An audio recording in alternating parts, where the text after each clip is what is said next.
Magandang araw mga kasawlo! Kumusta po kayo? Kumusta po ang lahat? Ngayong araw po ay magmumukbang tayo ng Laman dagat. Laman dagat. At isda. At manok. Ay, manok. Manok. Kasi meron tayo dito kang manok. Dahil sa mahal po na bilihin, magmamanok po muna tayo at mga laman dagat. Meron tayong latunay na cropek dito, yung shrimp flavor. Tapos meron tayong Bangus, huwag mo sabihin hindi laman dagat yan. Bangus, boneless. Tapos meron tayong tempura. Hipon. Hipon na yung eto po, manghang at saka yung regular na oishi. Tapos yung sausawan natin, meron tayong kamatis at saka bagoong. Tapos meron tayong isang kalderong kanin dito. Naisin lang po natin. Pinang thumbnail lang. Ayan, yung kanin po natin. Mainit pa yan, Mainit sa mainit. Solid. Nagbawala. Mainit, sabi na mainit. Ano yun natin? Salbag natin yung kanin. Yung bagok. Yung bagok or bagoong. Shrimp paste sa English. Wow. Tapos si boss, kayo po, relate po kayo, na nag-ulam po kayo nito, lalo na po yung mga kabatang 90s po natin dyan. Yung pinakaunang inulam ko ng ganito is yung chosen. Kaso walang chosen. 90s pa yun, nung inulam ko yun. Sino po sa inyo ang hindi nag-ulam ng ganito bukod sa mga rich kid? Sabi nga sa Facebook, hindi ka makarelate, no? Mayaman ka kasi, sabi nga. Rich kid ka kasi. Saulo-saulo po tayo. Tara po, sabay-sabay na po tayo. Tayo po ng mga batang 90s, tapos mga lagi sa hirap, sigurado po nakapag-ulam ng ganito. Yay! Sobrang mahal ng baboy. Sobrang mahal ng baboy. Grabe, mas mahal pa sa baka, mga kasawlo. Buhos natin lahat yan. Yan. Yung bangus. Tsaka isa din po sa mga siyempre lang na sa mga kababayan natin, yung mga anak po nila, yung mga bata, mga iho, mga iya. Ito po, lalo ngayon sa mahal ng bilihin kung ang mga magulang natin ay ito lang yung kaya. Appreciate natin kasi at least kahit pa paano may nakakain tayo. Tsaka di naman madalas na kinakain. Dahil lang ngayon, kasi kung alam nyo lang mga bata, hindi nyo lang alam na nasasaktan yung magulang no, ganito lang yung ipinapaulam sa inyo kasi hindi talaga nila kaya. Pero mga batang 90s sigurado relate. Kasi kami po, ganito dun nung bata kami. Nasasaktan ako, ba't ganito yung ulam namin? Chichirya, isang pirasong chichirya lang, tapos bagoong. Siyempre wala pong pera yung magulang ko, namamasada po ng tricycle yung tatay ko. Yung mga sanay sa hirap na batang 90s, sigurado makaka-relate dito sa ulam natin. Dahil na ngayon na sobrang mahal ng bilis. Isipin mo po yung repolyo mga kasawlo, yung binibili kong 5 piso na ganito. 75 po ata, kalahating kilo ng manok yun. Dati 5 pesos ganito yun, isang repolyo. Grabe, kaya ngayon po, sabi nga, kapag maiksi ang kumot, matutong mamaluktot. mga maluktot. Or, higpitan ng sinturon. Gaya po nito ngayong nangyari ngayon. Para yung mga ibang manonood natin, lalo yung mga bata, na akala sila lang yung nang-uulam ng ganito. Hindi lang po kayo nang-uulam ng ganito. Marami po na hindi nyo lang alam. Gaya po namin nang-uulam po ng ganito. Kahit normal days po, nag-uulam kami ng ganito. Ayan po, sarap ng kamatis with bagoong. Ano po yung unang gustong subo nyo? Yung, ito, yung cropek na may kanin. Sausaw natin dito. Para po sa inyo. Tapos huwag niyo po siyang ikahiya. Ako masarap na. Isa din ako sa mga nahihiya dati. Understandable yun kasi akala mo kayo lang yun ang uulam ng ganito. Pero hindi po, marami. Alam niyo po, yung tatay ko, si Tatang Eddie, ganon, bili kami 2 pisong ganito, bangus, tapos sinusubuan ko siya nun. Pagkakain ako. No? Kitang bangus pa yung ulam natin?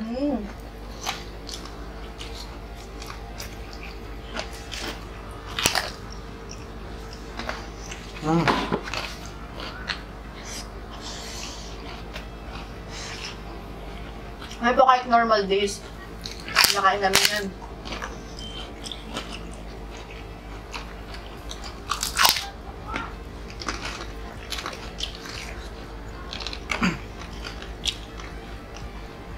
yung mga nakaka-LL po dyan, masarap, bagoong, tapos kamatis, tinapa at saka ganito, yung oishi na manghang.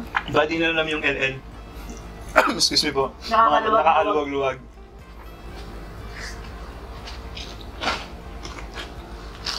Medyo G na G po tayo ngayon.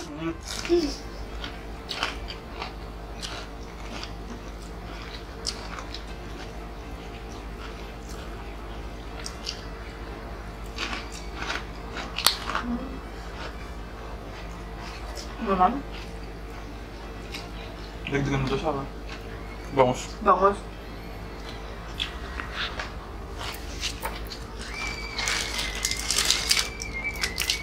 Bago pa man din. Malutong. Yung bangus. Masarap pa to sa baboy eh.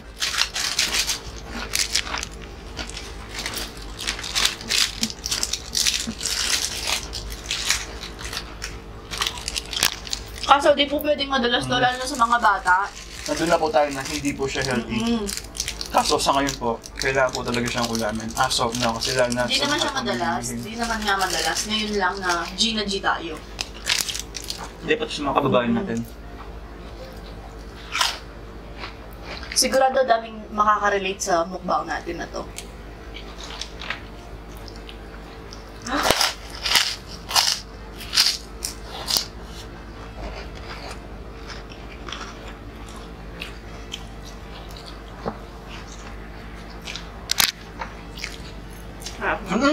Sarap ito. Tapos kung may mangga kayo dyan sa likuran ng bahay nyo, May lang. Bagoong kasi. bagoong. Lagyan nyo po ng tawag dito, mangga yung sausawan. Ay, napakasarap. Nagulam din po ako ng toyo tsaka mantika. Shoutout po pala kay ma'am. Ayan. Makalimutan ko yung pangalan niyan. Sorry po. Naalala ko lang. Siya pala yung may reason kung bakit naisipan po itong mukbang na to. Natanong po niya, kumain din po ba kayo ng gano'n? Sabi niya. Tapos, oo nga no, sabi yung gano'n. Kaya ito po siya ngayon. Kasi tagal na po na lagi na lang masarap yung, kala mo lagi masarap yung ulam. Paano naman yung off-cam? Ito po, minsan off-cam, ganito po yung ulam. Hindi lang po dahil masarap dahil nasa camera, gano'n.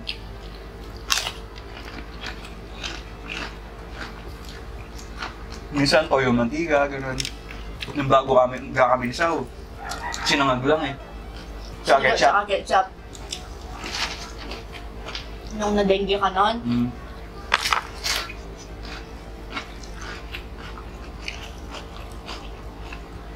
Toyo mantika.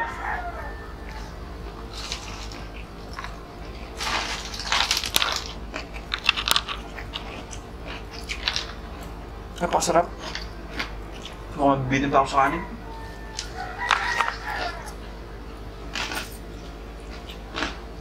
kasama niya ako sa isang kaldero, bitin daw siya.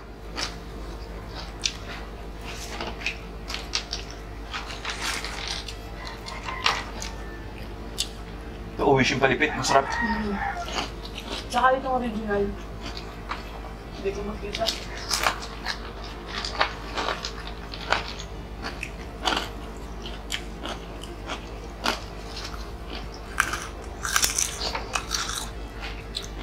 Kahit yung ano nga lang, pwede na yun. Nabanggit mo ba na mas mahal pa yung sausawan natin?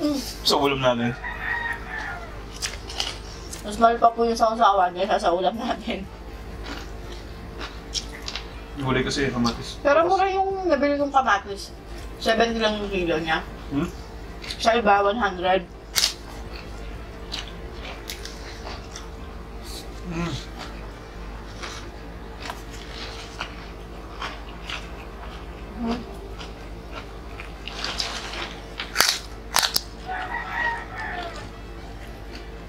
Ito po, para sa mga na-appreciate yung mga ganitong klase ng ulam.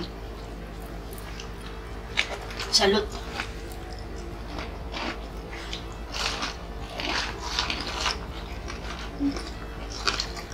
Naman sarabit ko ang manok.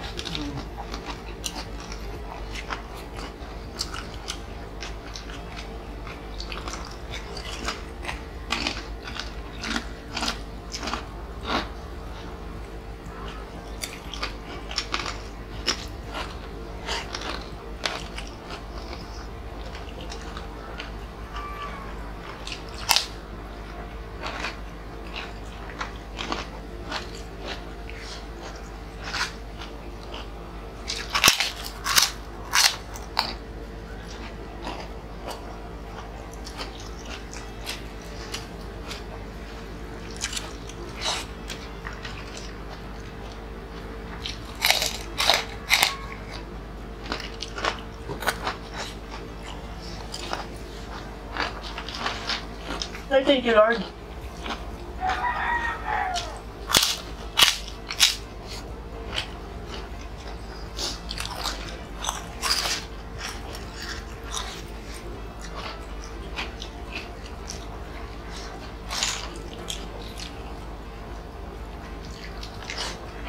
Mm.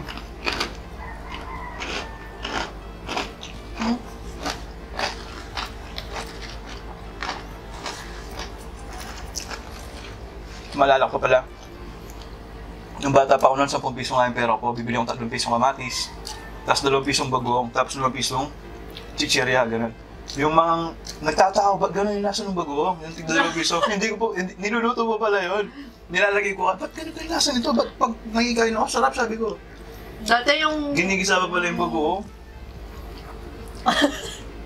Pag nagkikikain ka, masarap. Pero yun, hindi. Mm. Oo, dati, no? Yung bagoong may tagpa-piso. 2 piso, yun nga. Mm. Ginigisa pa pala yung ala ko, okay yung gano'n.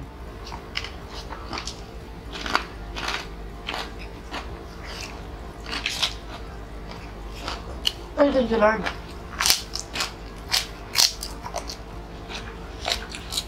Yung tinanungan kong, nagbibenta ng mga ganyan. Sabi ko, meron po kayong fish cracker, tapos meron po kayong croquette, meron po kayong bangus, meron po kayong ganyan. Sabi siguro niya, naglilihata to.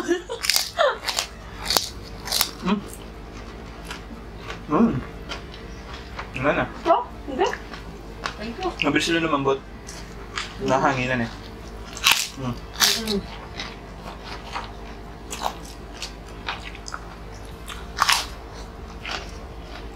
Kumunat, hindi namambot. Ay, Naharap na. Yung tinitanda mo ng oran, bito ang manok, napakasarap na. Pinapapa ko yun, nakakapito ata akong plastic. Pag nagtitinda ako. Kaya wala siyang tubo eh.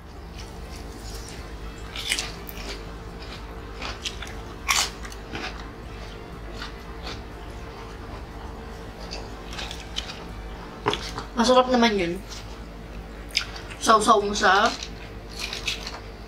suka. Hindi ako nagpapala ng suka, kaya wala tayong suka. Nag-acid po ako, nakatake ko ng acid. Tsaka manghang. Sakto lang yung ahang ng bagoong. Hindi man siya manghang. Kaya, Ay, yung ito siguro yung manghang. Ngayon matambakos. Bigat nito ah. Ah! Hindi ka mabasag yung ngipin ko. Bigas niya. Ito yung mga sigurong niluluto pa lang.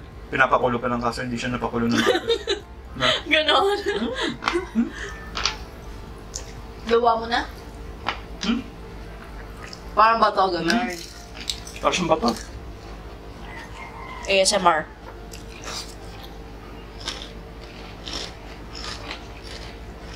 Parang to.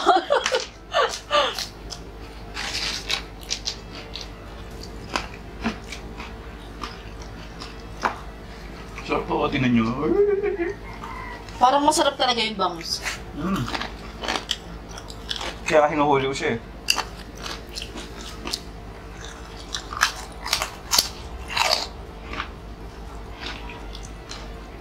Meron pa akong kamatis dito, Nisang.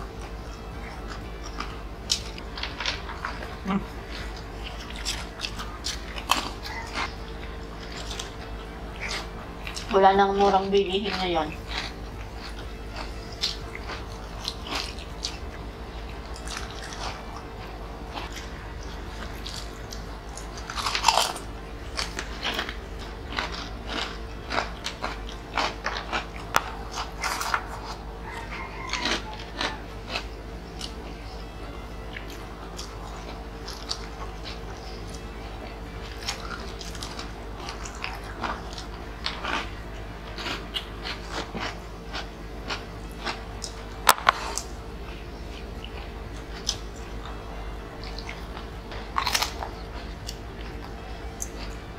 Masarap din chosen. Yun yung masarap. Wala na ata ang ganun ngayon.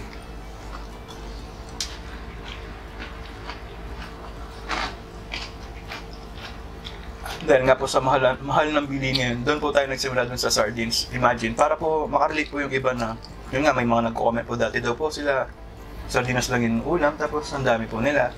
Parang dati din po kami ganun. Kaya po tayo nakapag-video ng ganun. Nagsimula po talaga yun sa sardinas. Tapos ito, meron po talagang iba dito, kaso na-comment nga po ni Madam yun. Kaya tinala natin siya. Kasi mas masarap to. Na oo nga, ba't di natin gawin yun? Sabi yun nga, eto nga po kaya. Thank you po, ma'am.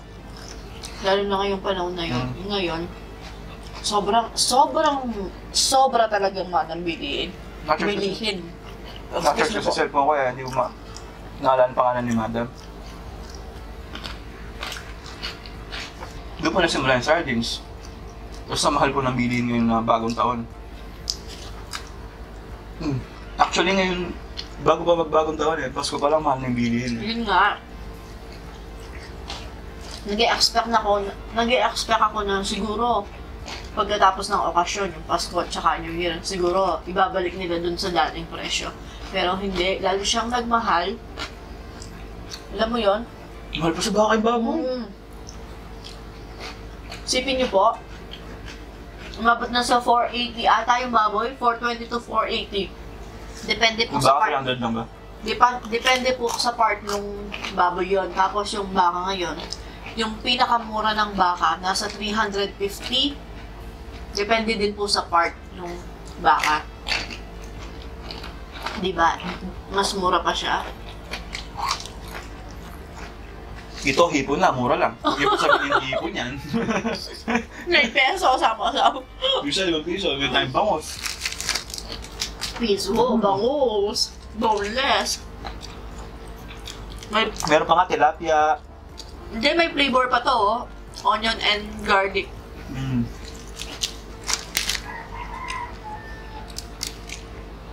Yung mga kiss yung tatak, mga ganun. Meron pa.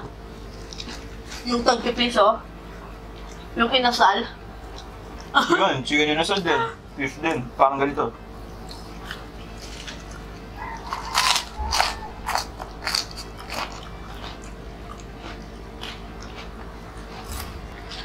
Good dito, good Diba? dito.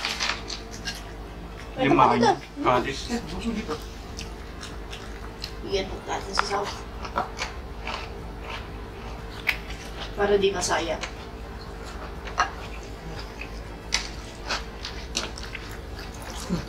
Masarap.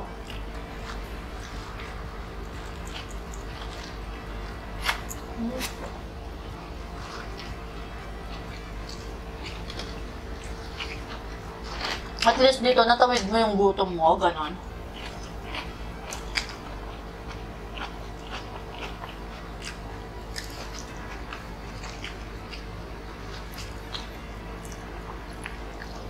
Kaya kayo mga bata, yan, wag niyong ikahiyan na ito lang yung kaya ng mga magulang natin sa ngayon. Gawin niyo siyang lesson at inspirasyon sa buhay natin. Sana dumating yung araw na papakainin ko yung mga magulang ko na mas masarap. Ganun po yung gawin niyo. Ganito. Kaya sabihin niyo po, si Kuya Ryan nag-uulam ng ganito. Sabihin niyo ito. Parang sample po siya kasi dati ko pong naranasan yung ganitong bagay. Naintindihan ko po kayo kasi kung nahihiya kayo kasi ganun din ako dati. Kaso akala ko po, kami lang po yung nang-uulam ng ganun. Meron din po palang iba. Gawin niyo siyang inspirasyon. Kaya isa po yun sa mga dahilan kung bakit po ako malakas kumain ng ulam. Sabi ko sa sarili ko, once na nagtrabaho na ako nang gumagasto sa kinakain ko, kakain ko lahat ng gusto ko. Yun nga po, nung natrabaho na ako, kakain po ako kalahating rice, tapos nung una talaga, pang bodigero, pang kargador talaga yung ginahit. Nung pangatlong trabaho ko na, bibili ako kalahating kanin, tapos 3 hanggang 4 na order na ulam. Bumawi po ako.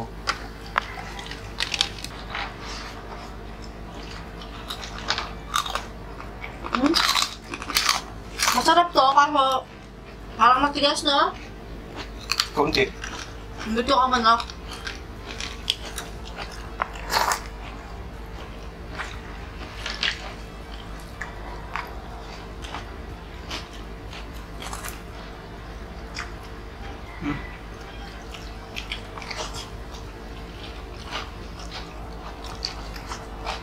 Baka nahihiya po siya sa... Anong gusto mo? Pagbukas sa tabangos. Busin muna natin to. Naging makulit na yung bangus. Okay, sarap. Manyaman niya. Manyaman niyang kapampangan. Mukhang tama po. Kung dati, madali akong mabusog. Ngayong mahal ang bilihan, mas madali akong mabusog. Mas madali akong mabusog ngayon. Tsaka maalala ko lang, sabi ng nanay ko, siguro ganito ako lang sumayin. Ganun bata kasi ako, sabi niya, yun nga ganito yung ulam namin, sabi niya.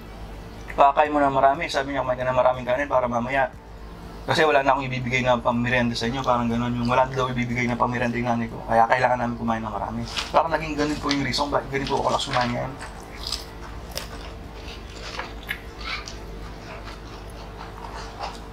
Isa ang kain nga si Sao. Pero kaya pa niyang kumain mayat maya na Sao. Ganito, nakaplano na yung kakain namin mamaya. Kasi yung langka. Langka, papalaman mo sa ano. Kasi pwede mo yung langka natin, hinog na. Meron po kaming langka din sa likod. Tapos, sabi ko kay tatay, himayin mo tayo tapos gagawin ko siyang minatamis na langka. Tapos gawa din akong Nutella alasawaan. Sabi ni Sao, Nutella daw, lasang Nutella daw yung chocolate spread ko. Yung ginamit mo niya sa cake, ang sarap pa malaman. Sobra-sobra po kasi. Chocolate ganache po. Ganache ba yun? Sa mga nagbe-bake po dyan. Chocolate ganache or chocolate ganache? Parang chocolate gunner. Pak gunner. Pak gunner. Chocolate gunner. So, no?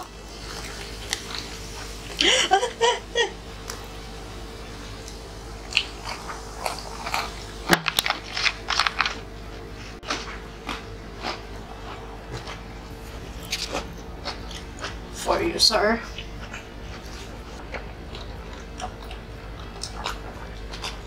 Kalahating kilo yung kamatis na yan, naubos mo. Pagkasarap-sarap. Lapit na rin dito. Ay, oo nga. Ay, thank you po, Lord. So, bar south.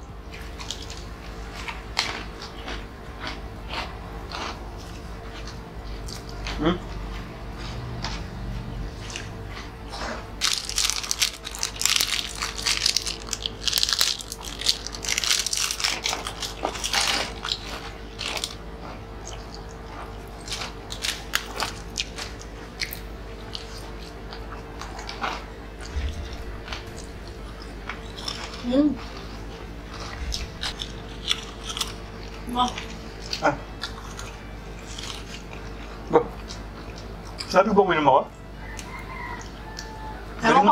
Galing mo naman Hindi, inom sana ako, tapos inabot ko lang sa'yo. Baka gusto mo uminom.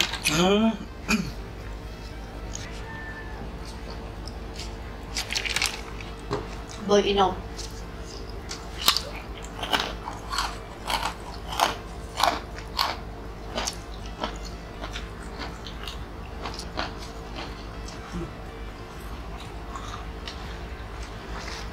Mabot din tayo 27 minutes Ang daming bangus, ang daming hipon na kinain natin, tsaka manok.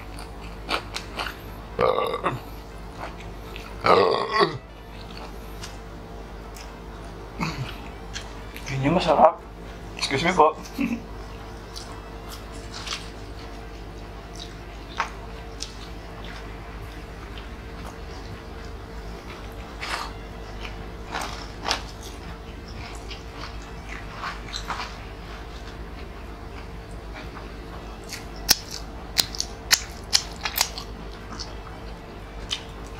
Trim down po natin itong video na to. Kasi mabot po tayong 30 minutes. Excuse me po. Mabot po tayong 30 minutes. Magka-cut po tayo.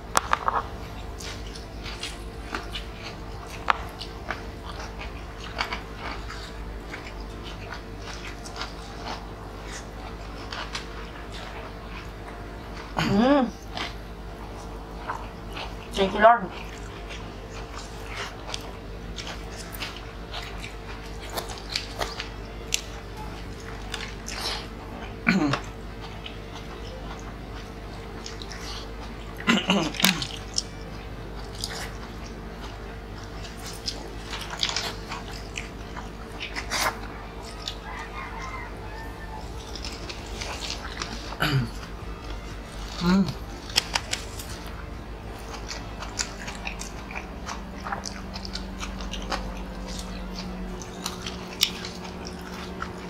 Sa mga nakarelate dyan, comment down below naman. Kung nang ulam po kayo na ganito. Yung kwentong ulam niyo po na ganito. Kung bakit kayo nag-uulam ng ganito noon. Bukod sa trip, or kailangan ulamin, ganun. Kami kailangan talaga kasi tatabaho pa si Mama Mercy. Dating niya, 1 o'clock. Siyempre, gutom na si Tatang Eddie. Gutom na kami pareho.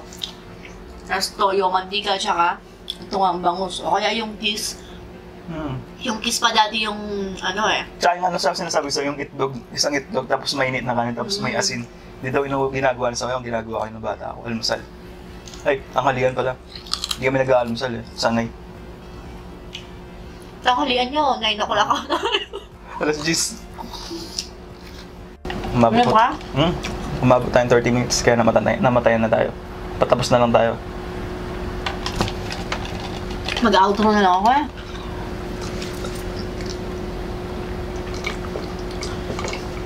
Happy tummy.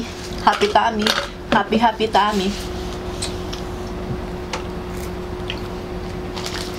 So, ayan na nga po mga kasaulot.